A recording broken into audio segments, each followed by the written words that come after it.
ಕಷ್ಟಗಳ ನಡುವೆಯೂ ಕುಗ್ಗದ ಬಾಲಕಿಯ ಛಲ. ಶಾಲೆಗೆ ಹೋಗಲು ಪರದಾಡುತ್ತಿದ್ದ ಸೋನಿಕುಮಾರಿ ನೆರವಿಗೆ ಧಾವಿಸಿದ ಸೋನ್ ಸೂದ್. ಗೋಪಾಲ್ಗಂಜ್ ಜಿಲ್ಲೆಯ ರಾಮನಗರ ಗ್ರಾಮದ ಸೋನಿಕುಮಾರಿ ಕಾಲುಗಳ ಸ್ವಾಧೀನವಿಲ್ಲದಿದ್ದರೂ ಪ್ರತಿದಿನ 2 ಕಿಲೋಮೀಟರ್ ದೂರದ ಶಾಲೆಗೆ ತೆರಳಿ ಶಿಕ್ಷಣ ಪಡೆಯುತ್ತಿರುವ ಭಾವುಕ ವಿಡಿಯೋ ಸಾಮಾಜಿಕ ಜಾಲತಾಣದಲ್ಲಿ ವೈರಲ್ ಆಗಿದೆ. ತಂದೆಯನ್ನು ಕಳೆದುಕೊಂಡಿರುವ ಸೋನಿಯ ತಾಯಿ ಕೂಲಿ ಕೆಲಸ ಮಾಡಿ ಕುಟುಂಬ ಸಾಕುತ್ತಿದ್ದಾರೆ. ಆರ್ಥಿಕ ಮುಗ್ಗಟ್ಟಿನಿಂದಾಗಿ ಸೋನಿಗೆ ವೀಲ್ಚೇರ್ ಅಥವಾ ಟ್ರೈಸಿಕಲ್ ವ್ಯವಸ್ಥೆ ಮಾಡಲು ಸಾಧ್ಯವಾಗಿರಲಿಲ್ಲ. ಪ್ರಸಿದ್ಧ ಗಾಯಕಿ ಮೈಥಿಲಿ ಠಾಕೂರ್ ಈ ವಿಡಿಯೋವನ್ನು ರೀಟ್ವೀಟ್ ಮಾಡಿ ಜಿಲ್ಲಾಡಳಿತದ ಗಮನ ಸೆಳೆದಿದ್ದಾರೆ.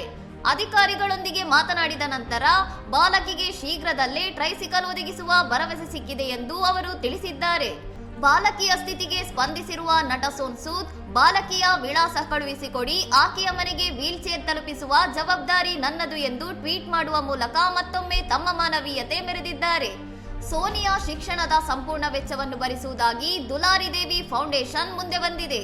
ಸಾಮಾಜಿಕ ಜಾಲತಾಣದ ಶಕ್ತಿಯಿಂದಾಗಿ ಅನಾಥ ಬಾಲಕಿಯ ಬಾಳಿಗೆ ಈಗ ಹೊಸ ಭರವಸೆ ಮೂಡಿದೆ. ಇನ್ನಷ್ಟು ಸುದ್ದಿಗಳಿಗಾಗಿ ನೋಡ್ತಾ ಇರಿ ಸೌರಂ ಟಿವಿ.